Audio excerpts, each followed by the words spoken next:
Welcome to Next 2.0 with Marcus Atkinson on WQLN-PBS NPR. The Public's Voice Media produces this show.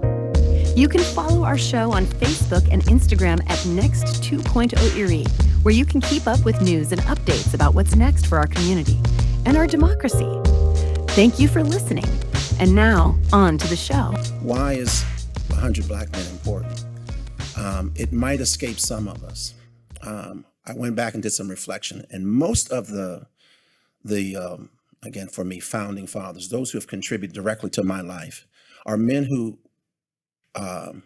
came in. They were not born in Erie. Ben Wiley was not born and had an incredible impact on my life, but he wasn't born here. In the class, Marcus was saying, you know, part of my commitment is I know Erie, I'm from Erie, and Erie is important to me. And there's something very special about leaving and coming back. Fred Thompson taught me, learn, earn, and then return. Always come back, you have a responsibility to give back to the communities that poured into you. And so that's kind of the essence. I'm from Erie, 60-something years of Erie, living in Erie. And it's important, I think, that we acknowledge that there are men, African-American men, who find value not only in the city, but the young men who grow up in this city. And so that's kind of the back end of the presentation. In 2017, if you remember, it was reported by Wall Street, some journal, that Erie is the worst city in America for African Americans to live in and grow in. And so the thinking was, if you are African American young folk developing, that you should leave, go to Atlanta, someplace, Chicago, and make it.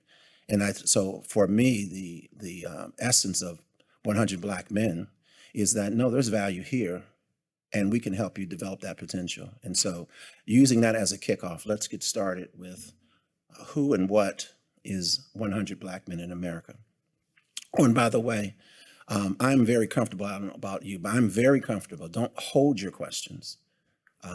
If you have a question in the moment, we have a PowerPoint, there's a direction. We won't get lost, okay? Ask your question so we can attend to it.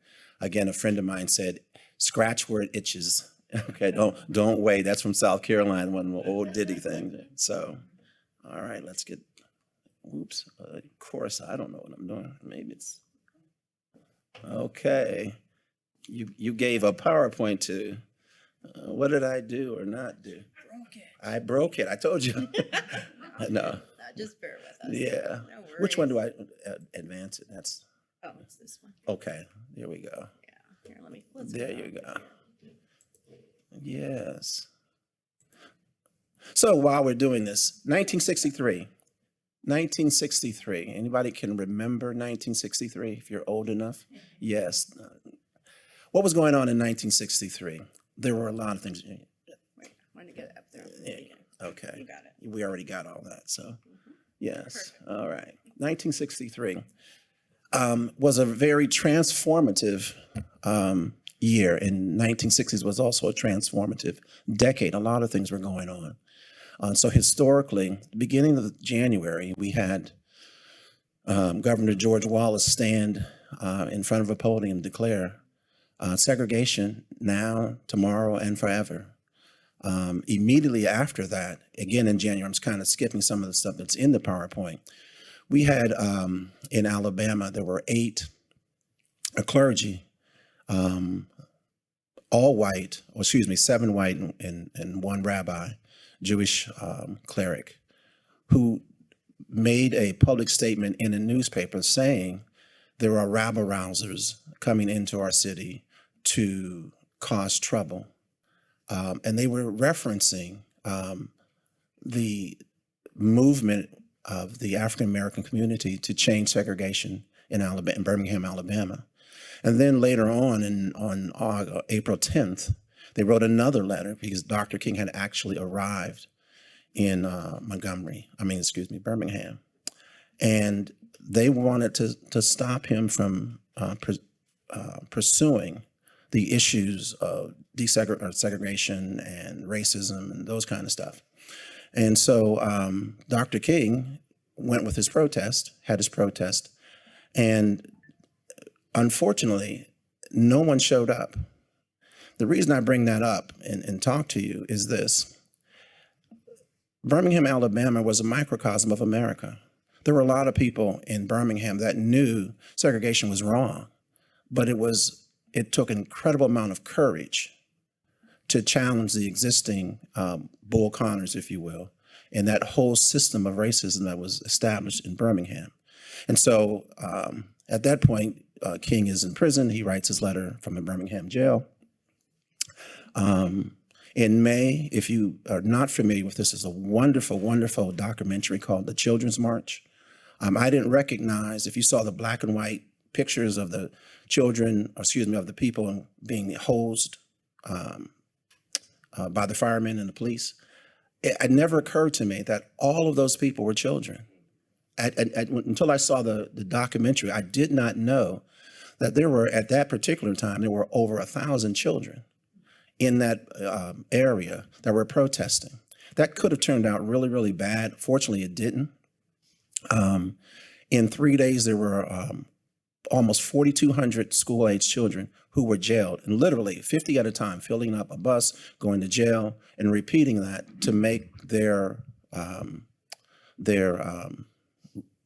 protest known, that we want freedom. And Dr. Baker, if I could add to Go that, right ahead. This particular narrative is something that we utilize as a call to action to our young people. I know when we speak at middle schools, high schools especially, we point to this, and I have a whole PowerPoint presentation just based on this crusade. And to Dr. Baker's point, the adults, to put it lightly, were fearful. Mm-hmm. And James Bevel, who organized the young people, Dr. King did not want James Bevel to organize the young people. Right. He ends up doing that. But the point is, young people in this particular march broke the backs of racist Birmingham.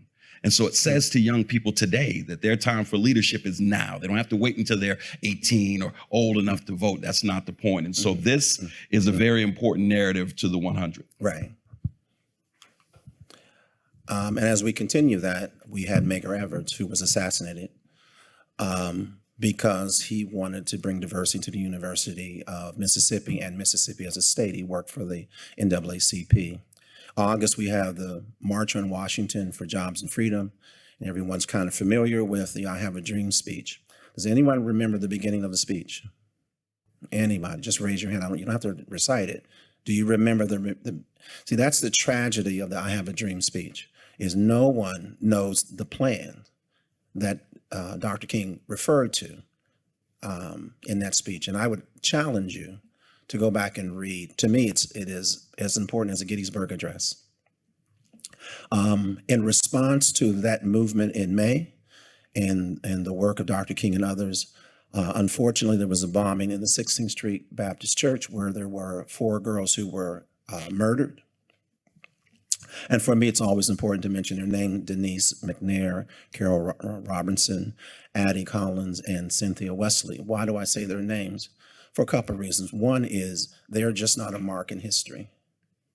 Their contribution should be recognized by their names. Secondly, they're all female. And again, unfortunately, when we talk about like police brutality, we talk about men. We say Trayvon Martin's name regularly. We say Eric Gardner. We say his name regularly. But there are so many. Breonna Taylor, we hardly ever hear her name. And her sacrifice is just as important. So for me, that's why I inserted their names. It's important that we acknowledge who they are as people. October, we had Freedom Day. And in November, unfortunately, we had, President Kennedy assassinated. You can see, you can see that 1963 was a busy year. Now, I have left out huge swaths of major events that happened in one year. What is the point? If you were just to Google major civil rights events in 1963, you would get pages of information that said America was struggling with racism and was really not coming to terms. And from my perspective, you can't change anything unless you deal with it from a truth standpoint. You have to acknowledge it. This is who we are before we begin to change something. And in 1963, we were truly struggling. Not only were we dealing with racism, we were a very violent community, a very violent nation. Right in the middle, somewhere in the middle of 1963, we had a group of African American men get together to begin talking about the 100. If you can go back again, if you're old enough to remember, or if you're young enough to use Google or Firefox, is go back and look at the black and white film where you have African American men marching around saying, "I am a man." Now that's important, because why do we need a sign to tell the world of something that's kind of obvious? Okay, it's because African American men had an incredible difficulty integrating themselves into education and economics in America. And so with the marches, again, the March on Washington and other marches that occurred, it was really important to make that a central focus, that Black men truly do not refer to me as boy. And that's part of the focus. Well, how does that connect with the 100? Well, one of the things we'll get to in the back end, but one of the driving motivations of the 100 is, if you can see it, you can be it. And so 1963, what were the images, the decade of the 60s, the 50s, the 40s? And I challenge you to think about it. You know, what is the characteristics of a man, and what's the characteristics of a father? And then ask yourself, in those decades, working backwards, was it possible for African American men to actualize those definitions on a day-to-day basis? Could I protect my family? Could I feed my family? Could I, whatever characteristics that you can think of, how difficult that was in the America of that time. So these men got together to say, we need to change the perception of Black men in America. And how do we do that?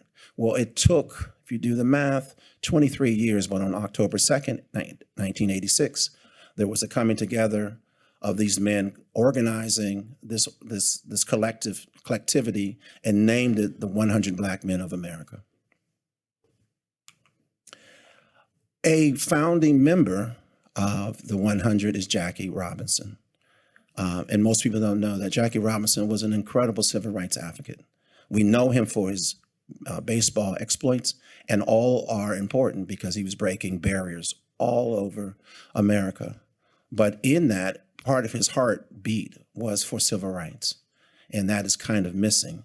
The thing I am really, really happy that the MLB acknowledged is how important the achievements of Jackie Robinson was, that they actually retired his name from every team. There's not another sport where 42 is retired so that no one can wear it. It just speaks to the character and the achievement of this man. Okay. 100 Black men. Why do we have it? Why is it important? Well, here's the vision. Seeks to serve as a beacon of leadership by utilizing our diverse talents to create environments where our children are motivated to achieve and to empower our people to become self-sufficient shareholders in the economic and social fabric of the communities we serve.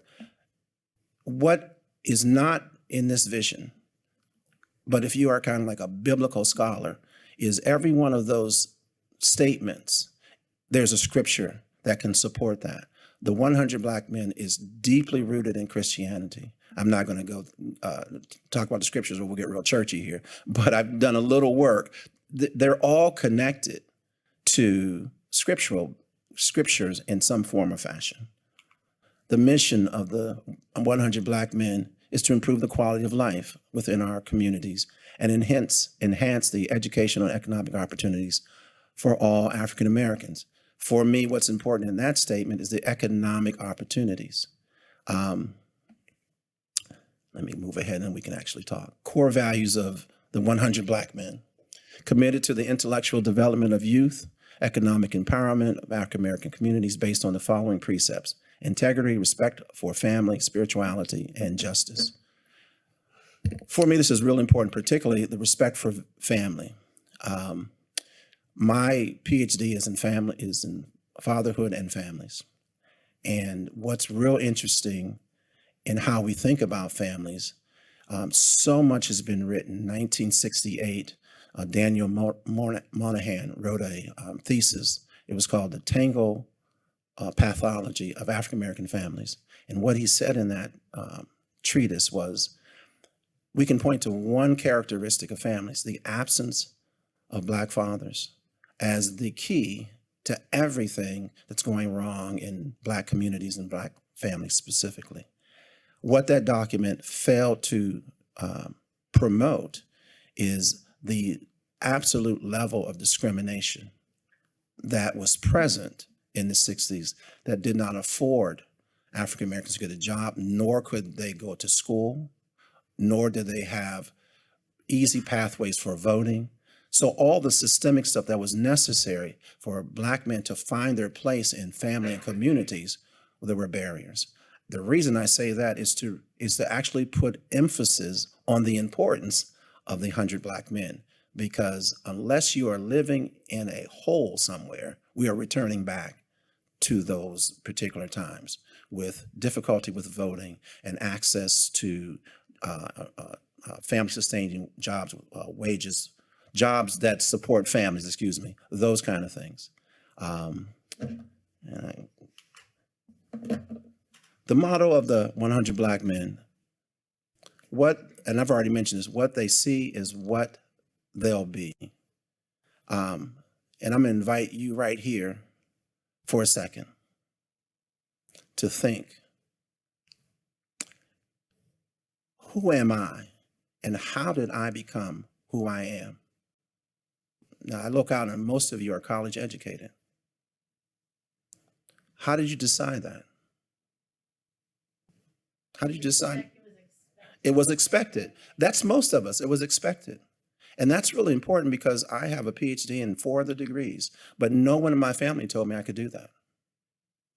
I never heard that you're going to college.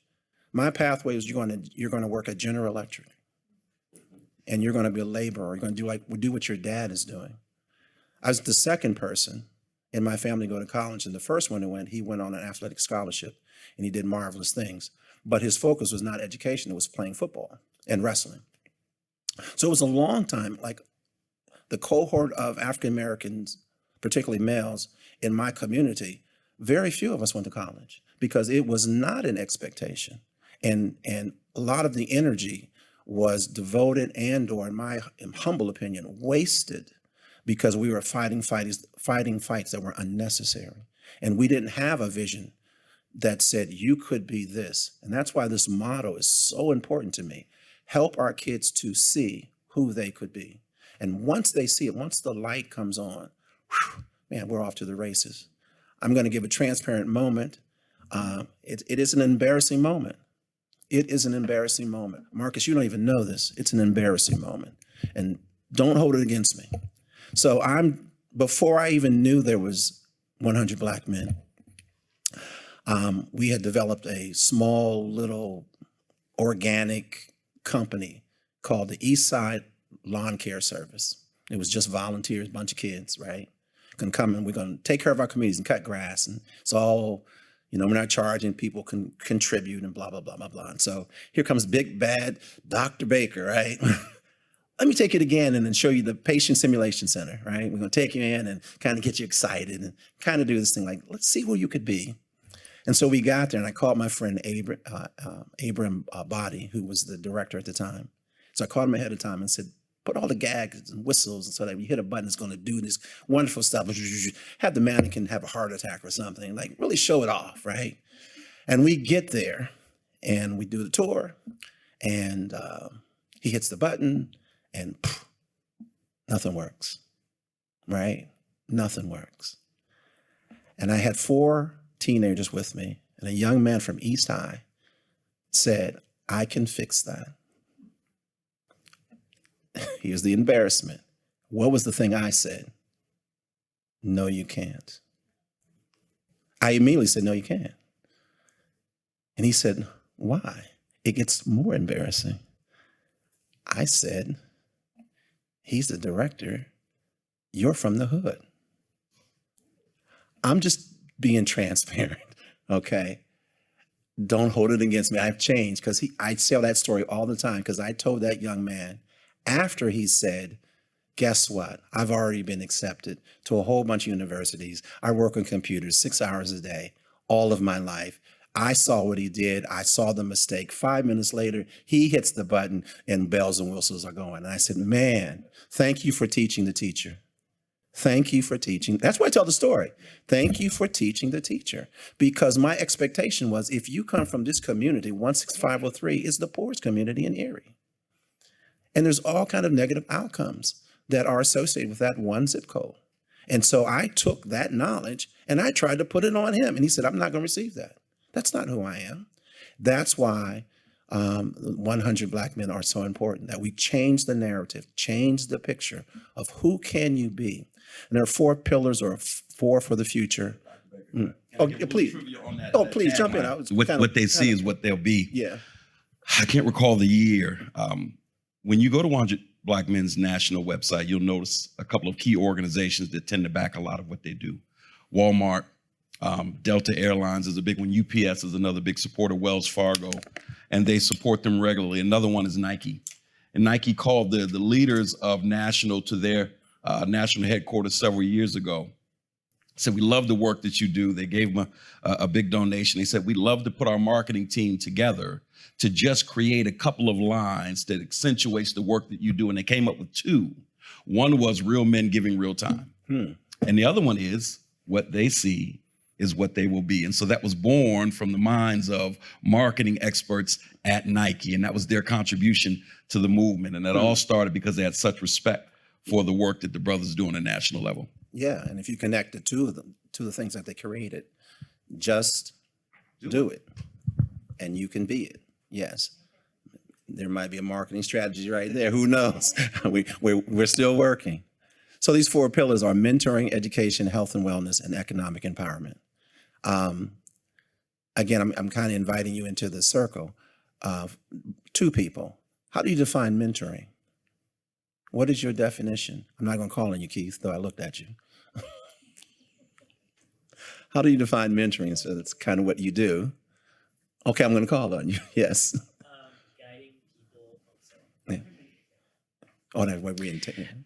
I think one of the best definitions is the mentoring where I will do it, you will watch. I will do it, you will help. You will do it, I will help. You will do it, I will watch. But that's kind of like the training, but also walking with somebody. Yes. So it's not just teaching them skills, it's giving them pathways that they can try, fail safely, and grow in the process. Is it time? Okay. And I agree with you. And I apologize for talking to Marcus while you were talking, but I thought we were ready for a shifty here. Walking alongside is important, but how far do we walk? Until they can do it on their own. Okay. Almost there. Mentoring here is until you get where you're supposed to be. If you think about it, you go to Waldemar and you have the tour guide, and where is this ride? It's that way. Okay. Sometimes along the way, and that's our kids, not just Black kids, all kids, along the way there are distractions. So how do I know you got there? You have the information, you have the instruction, but it's important that you get there. This, again, I said there's a lot of things connected to biblical precepts. So the idea of walking alongside is the paraclete, that I'm going to walk with you the entire journey. I'm going to be with you so that at any point in time that you need comforting information, instruction, whatever you need, I'm going to be right here until you get there.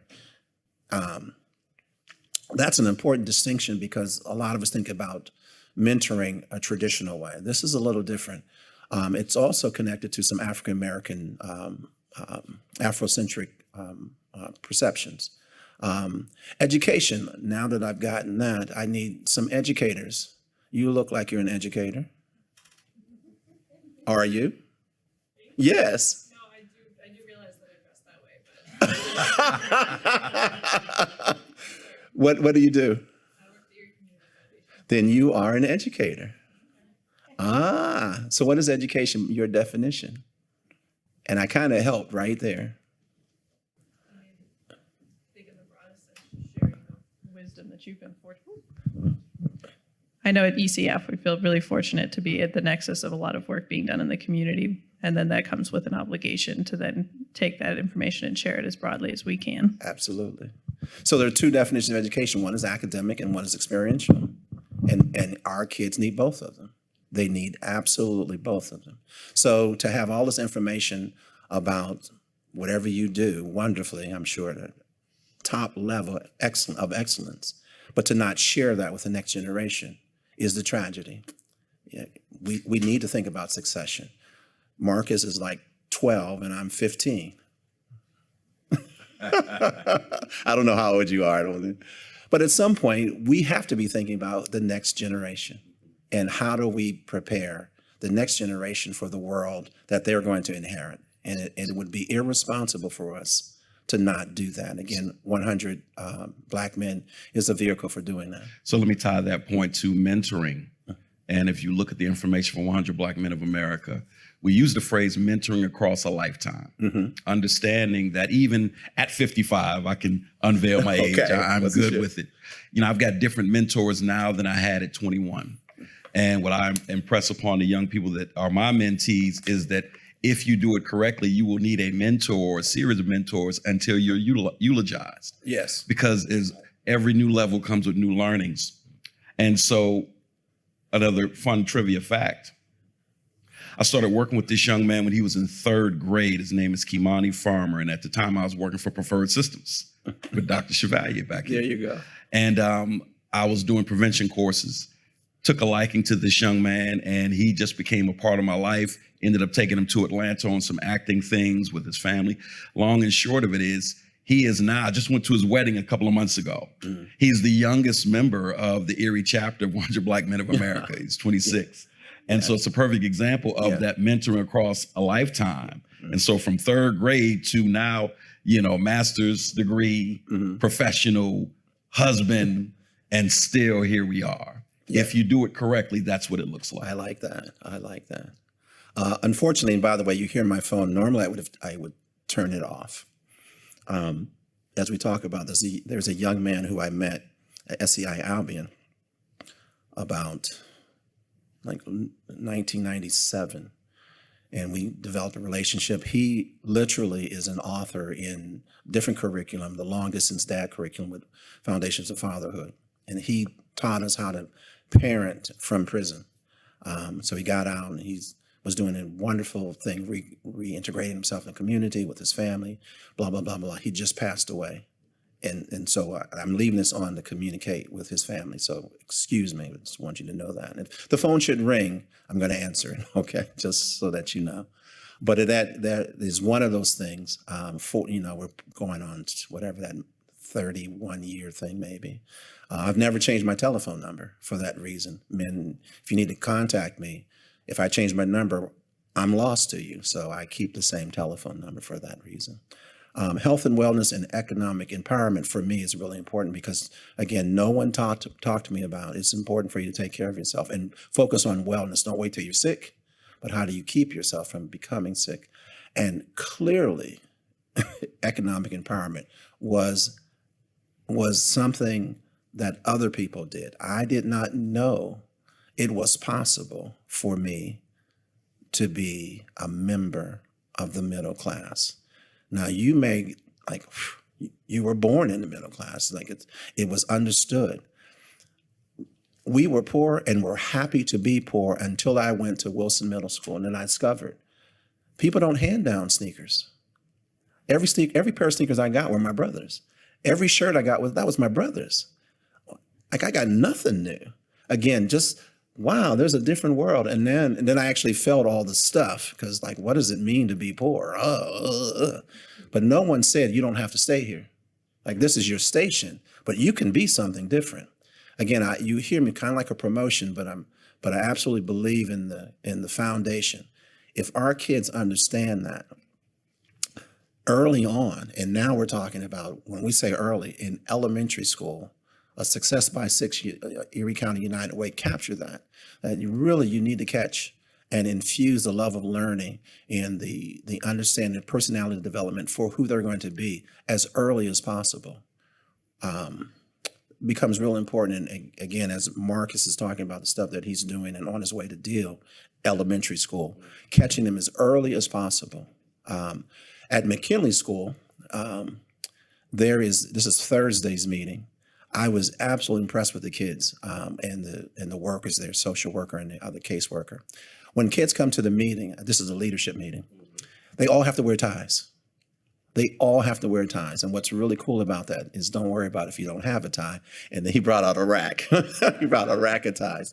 You need to understand there is a way to dress. There's a way to act. There's a way to walk. And the expectation, and you're going to do that here every time you come into this room. To me, all that stuff, which for a lot of people is so fundamental, you don't even think about it. But if you grow up in an environment where none of that stuff is part of an expectation, again, another story, just to understand why this stuff becomes important to me and why it should be important to you. At St. Martin Center, which is located at 17th and Parade Street, there was a program kind of similar to this, but a little bit different. It was called Strong Images. I don't know if you knew Reuben Butler. Reuben, yeah, he went to Florida, but his idea was kind of the same thing, like help kids understand who they can be. And so he brought in a bunch of professionals, and we were to eat lunch with them and then put them down for nap time. It was really crazy. And so I came in, two things happened. I was working at Parris, I was the clinical supervisor, and I had a briefcase. And I brought the briefcase in and I put it down. And every kid in there said, "What is that? What is that?" And they were just mystified with they were playing with clothes. It's the bomb from Mission Impossible. Yeah. But it like hit me like, then I thought about it. Who in your community carries a briefcase from coming home? Like, this is a novelty for you. And so they were hugging me and like, "Oh, you're my daddy, you're my daddy, you're my," "No, I'm not your daddy." And I thought about what is the implications of that statement. But this is what floored me. On the way out, some of the kids wanted to walk me to my car, and they said it was okay. And they had the aide walk with me. And as I was getting to my car, they said, "You're my daddy." And then they pointed, a block away is the jail. And they said, "But my real daddy is in there." And I got teary. Because again, what's the expectation? It just changed how I thought about what I was doing. Like, this is really important to give them another picture of who they are in the world. Nikki Giovanni, who's one of my mentors, said in one of her writings, but she also said to me, "You have to learn to think outside of 6 blocks. Your universe for most people is 6 blocks. The world that you live in, your friends, your family, everything is in a 6-block radius. And you have to help people, and that's part of the joy of writing, is to help people see a world beyond those 6 blocks. And so that like really spoke to me in that moment. Okay, let's see what we got next. Why does Erie need a chapter? Why do we need a chapter? And when we plug up my laptop, Is it time now? since I did, if you could, I think it'll help me answer that question better. Because 100 Black Men of America, national network, and having lived in Atlanta for several years, I was aware of the work of the 100. I had a deep appreciation for the work of the 100, and I wanted to plug into the 100 and just become a part of the overall landscape of the movement, to become a part of the family. And, you know, I think in Erie, and Erie this isn't unique just to Erie. We have a tendency of wanting to do things in our own little silos. It's just the way it works. And as I've told a lot of African Americans in Erie, and they said, "Well, we aren't the only group that does that." Yeah, but we don't have the numbers. We can't afford to do that. If you already don't have numbers and you water down your efforts to X amount of groups doing the same things, you lower your effectiveness, in my opinion anyways. And so I wanted to plug into something that was larger, that was greater, that already had a purpose, that had history that we can lean on, and that had things that we could learn. Certainly you see things from your own vantage point, whether it's 6 blocks or from a city perspective. I remember once upon a time when I was working at the YMCA and we would do field trips. We started doing field trips to Presque Isle because it dawned on us that a lot of kids who lived in the area that we were working with on the east side hadn't been going to Presque Isle, some of which had never been to Presque Isle. So you think about going to all these exotic places. I'm like, my goodness, let's just take these kids across town and go to one of, there we go. It's going to be slide number. I can take it to you right now. Good to go? Good to go. Good to go. It's not that one. There's Denzel. We're going to go through all of this. It's going to be way too many slides. Let me get out of this and go straight to. Is it the last one? Nope. It's going to go. We're going to go several here. You let me know. I can do that part. Okay. I don't know what the number is. This is the one that I'm usually working with. A lot of this is, that's actually the image for what they see is what they'll be. Of the little boy in the suit looking at himself years later and saying, that is what I aspire and who I aspire to be. This slide, let me go back. That's the slide. Let me go back. One more. Go back one more. Back. It's not listed. Right There we there. go. Right Okay. there. This is a perfect example of why people say, well, we're starting a men's thing, or we're starting a group that's about brotherhood. Let me start from the upper left-hand corner. This is Doug Williams, the first African-American quarterback to ever win a Super Bowl. He is a member of 100 Black Men of America. He had a golf tournament in Atlanta, and we attended the golf tournament, obviously. These are other members of the organization, and this is one event out of hundreds. And if you went to just one, you would see so many names that you recognize that aren't there as guests. They're members of the 100. And they aren't members in name only, they're doing the work. And so Mr. Williams throws this golf tournament to raise money for 100 Black Men of America. Dominique Wilkins, NBA Hall of Famer. Ricky Sanders, who was on that Super Bowl team. Vernon Maxwell, 2-time NBA champion, who is now a business partner of ours. Mel Blount, 4-time Super Bowl champion with the Pittsburgh Steelers. And that's us and Mel Blount. Us and Ricky Sanders after playing a bad round of golf, and us and Vernon. And this is us at the Cigar Lounge. A couple other members, Jason Easter and Gerald Blanks. This is why we wanted to be a part of the 100. And I'll show you a couple of slides in a minute. When I talk to people locally and this conversation comes, that's the first thing I reach for. I'm like, listen, there's a such thing as having historical context. There's such thing as being a part of something that is rooted and grounded. And the biggest thing is, from a youth perspective, there's a young man named Ethan Vincent, Selena King's son.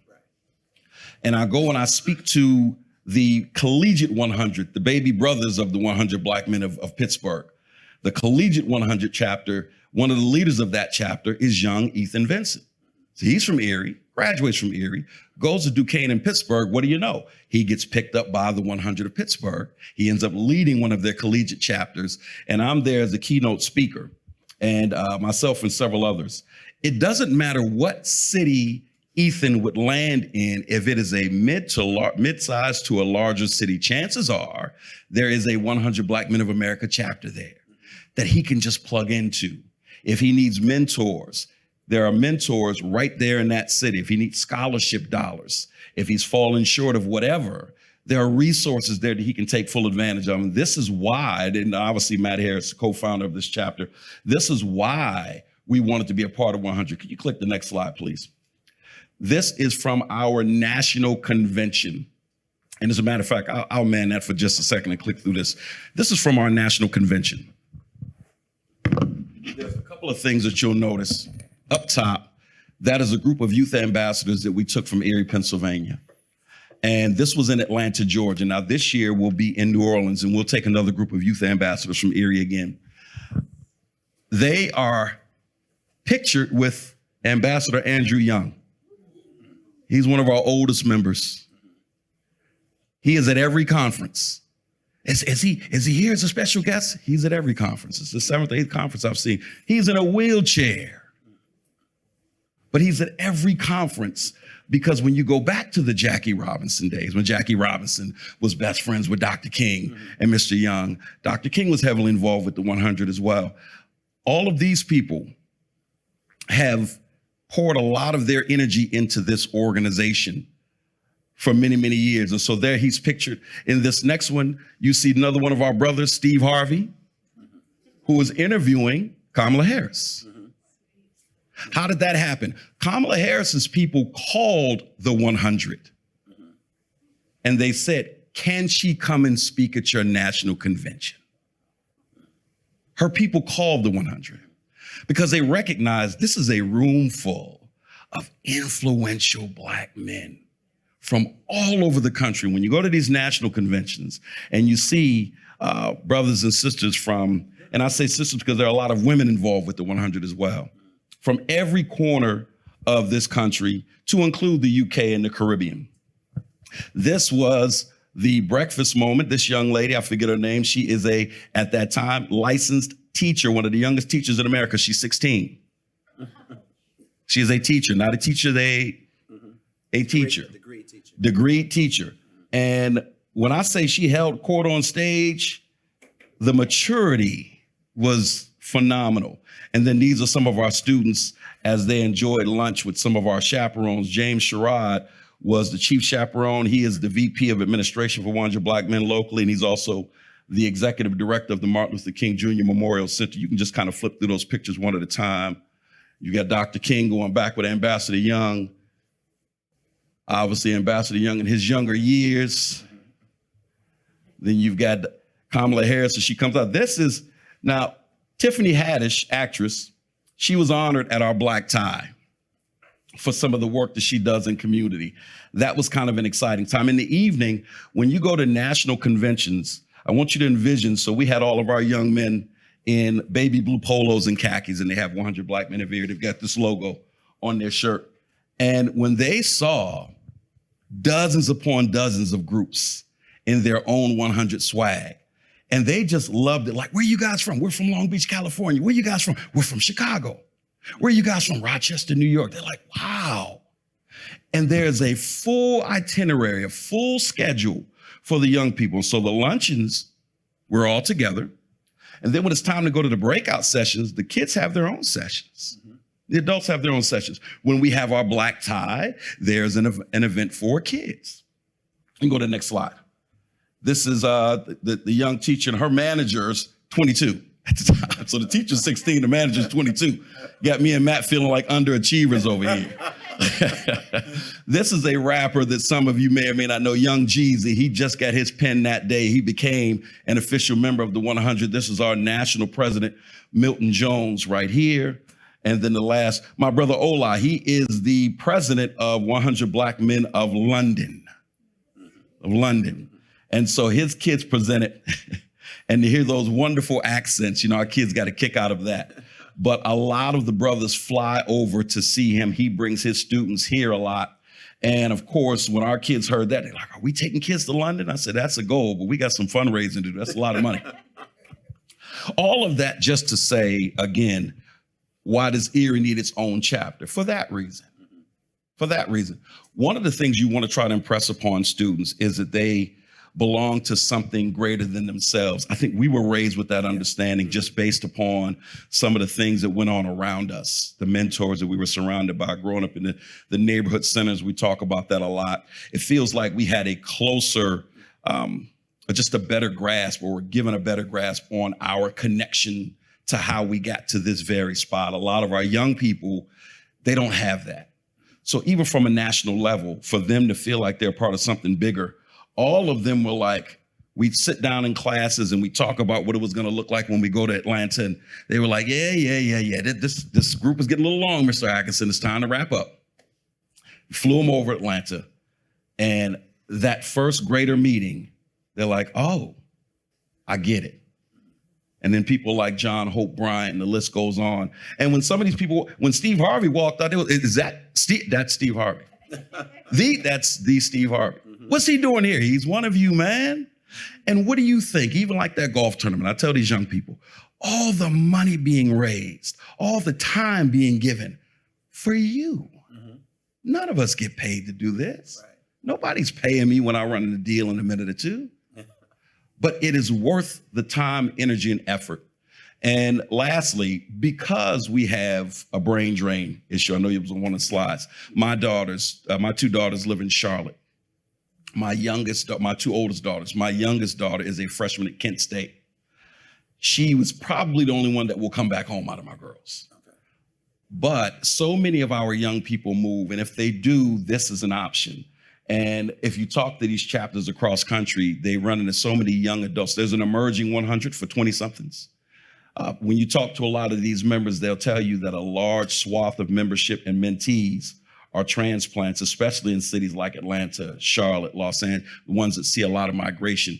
And I'm from so-and-so, and I just want to get plugged in. Calls from parents, hey, we're from so-and-so. Is there a chapter here? Can I get my kids plugged in? So that is why we wanted to be a part of this, as opposed to starting something grassroots that was autonomous and only known to and by Erie, Pennsylvania. We want to do something greater. To take advantage of the couple minutes you have left and then just leave me, I'm going to open up for Q&A and stay as long as you can. Sure.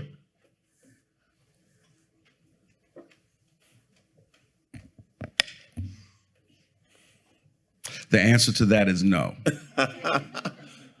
Well, let me, again, the teacher in me, I love silence because that means you know it all, and so I can find out how much you know. When you move, some of you move to a new environment, whether it's a new city or you get a new job out of college or whatever, it's new for you. How do you acclimate to the new environment? What are some of the first methodologies that you plug into when you move into a new community, a new environment? Yes. I was born here and I returned. Yeah, it's coming. I was born here. I left in my very early 20s, and I am now very old. I lived in Los Angeles for 40-some years. So the first thing I had to do was figure out how Los Angeles was laid out. I got a Thomas Brothers map, and it became my constant companion. And as you learned your way around with every job, I learned that area of town more intimately by driving through the streets, moving around, so you could move and get around from place to place. And coming back to Erie, I came back, it'll be 4 years in July. When I came back was again to drive around and learn streets. Because when I lived here, I wasn't driving. I was in the back seat as a kid. And the little time I had a car while I was here, I went to Cleveland or Buffalo. I wasn't paying attention to Erie. Right. And so again, for me, it's to learn your way around, learn what's going on in the area, and then start to get connected with people. Which is the point for the 100. You look for people who look like you or somehow you're connected. My resources is plugging into and then finding your resources, using your resources, because I'm new. And having fraternity, and I like this because it's not historically Black fraternities, Greek fraternities, sororities was one mechanism for developing the socialization. This is a little different because it changes how you think about the fraternity. You know, it's not just step shows and dancing and partying and all that kind of stuff. This has a different flair. Again, this is how you're going to live. It's changing the lifestyle, your orientation to who you can be. So for me, Black fraternities and sororities are important, but this is different, even though it kind of follows the same methodology. It's a little different. And we try to inject the students into everything that we do. I mean, with Eastside Renaissance, Matt and myself and Bishop Brock. Bishop is also a member. You know, one of the reporters asked, because she noticed there's a lot of kids here. Bishop busted in a lot of kids from the Eagles Nest. We brought in kids from the Erie School District. I think in total, we probably had 40 or 50 kids there. I said, why was that important for you? What they see is what they'll be. And listen, it was the theme when we went back to Wilson and went back to Strong Vincent to have conversations about that. They had 1,000 questions on what does this look like? So, with our development, and to bring them to our office and to walk them through some of our properties and to show them the mission, vision, and work of the Eastside Renaissance. They never envisioned themselves doing work like that. Right. So that was important to them, and it was important to us, because you are trying to groom the next generation of leaders for Erie. And so that was important. Go ahead. I was going to have you talk a little bit more about that.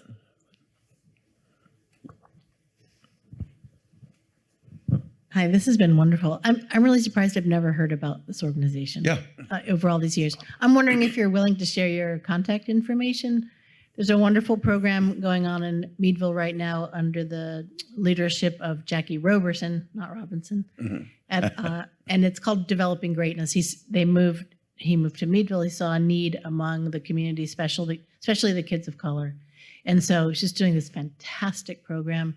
And I was talking with him about maybe we link it up with a mentoring thing. So I would love to make those connections. Absolutely. Anyway, thank you. I want to seize on something that you said. Thank you for your honesty. I've had, and I want you to wrestle with this. I've had conversations with some of my white counterparts about just society in general. And I made the comment, I said, I can't survive, let alone thrive in society if I don't have a firm grasp of who you are. Like, I know white people. I understand white people. I can't be upwardly mobile in this country unless I do. You can conquer the world and not know a thing about us. I want you to think about that. That alone, we don't need DEI. Don't get me started on. You don't even know who I am, but we don't need this. And that was a perfect example. Now, to your point, I go to Atlanta.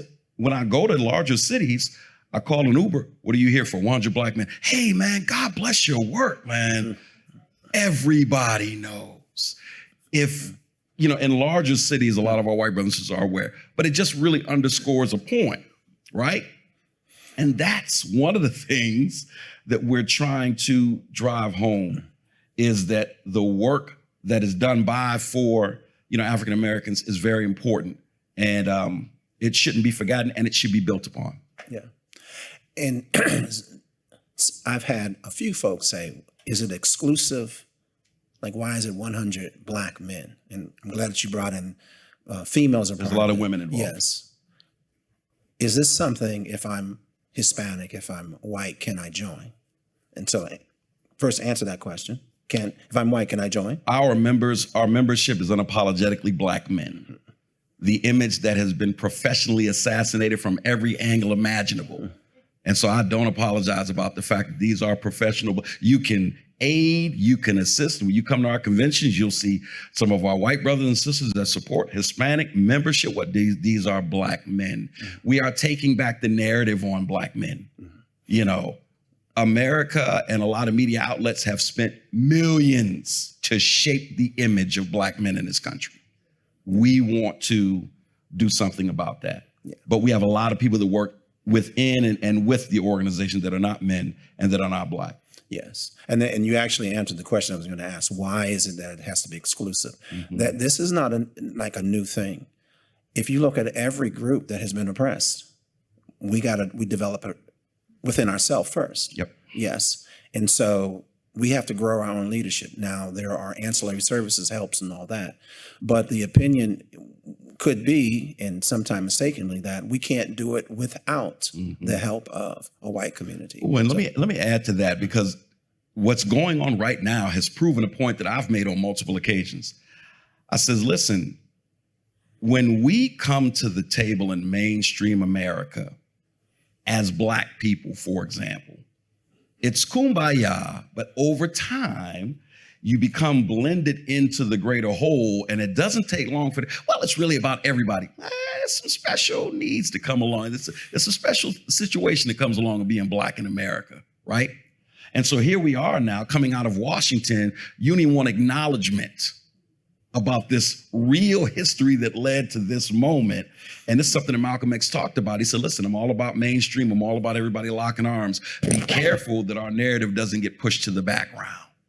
And so watching everything that's happening now, and not just the fact that it's coming from the White House, but how many people are signing off on it saying, yeah, I'm kind of with him. Well, we're at a point right now, again, most of mainstream America doesn't know a thing about Black folk, and yet we're caught up enough to where I'll get off that soapbox. Last thing I'll say is to our sisters, our white sisters. What was it, 49 years when we got the right to vote before white women? Yeah. 49 years? Mm-hmm. Somehow you got suckered into this? Somehow you got suckered into this when affirmative action benefits you more than me most of the time? Somehow you got suckered into this when I was voting 50 years before you. Somehow you got suckered in. Just grab them into so-and-so. Mm-hmm. This hyper misogynist. Somehow you got suckered in. Make it make sense. Mm-hmm. So when you talk about the plight of marginalized folk, that includes women, white women, Black women, Hispanic women. And so, yes, in terms of Black men, it's unapologetic. But when you convince yourself, no, my plight has been mainstreamed, I encourage white women, take another look at this. Are you sure that's the case? The numbers still tell the tale on who's paid what to do to say. The list goes on, right? And so we never want to get caught in a situation where we get put to sleep into believing, well, America sees us the same. Come on. No, America doesn't see us the same. We'll stay all Black men for the time being to make sure that the mission stays strong. Tune in next time for more riveting discussions with local and national guests. Next 2.0 streams on Fridays on all major podcast platforms and on the fourth Sunday of the month at 4 p.m. on WQLN, PBS, NPR, which is 91.3 FM on your dial. You can leave a message, comment, or suggestion for the show on the next hotline at 814-240-8816. We look forward to hearing from you. Come and join us again so that you hear about what's next for our community and our democracy. Thanks for listening.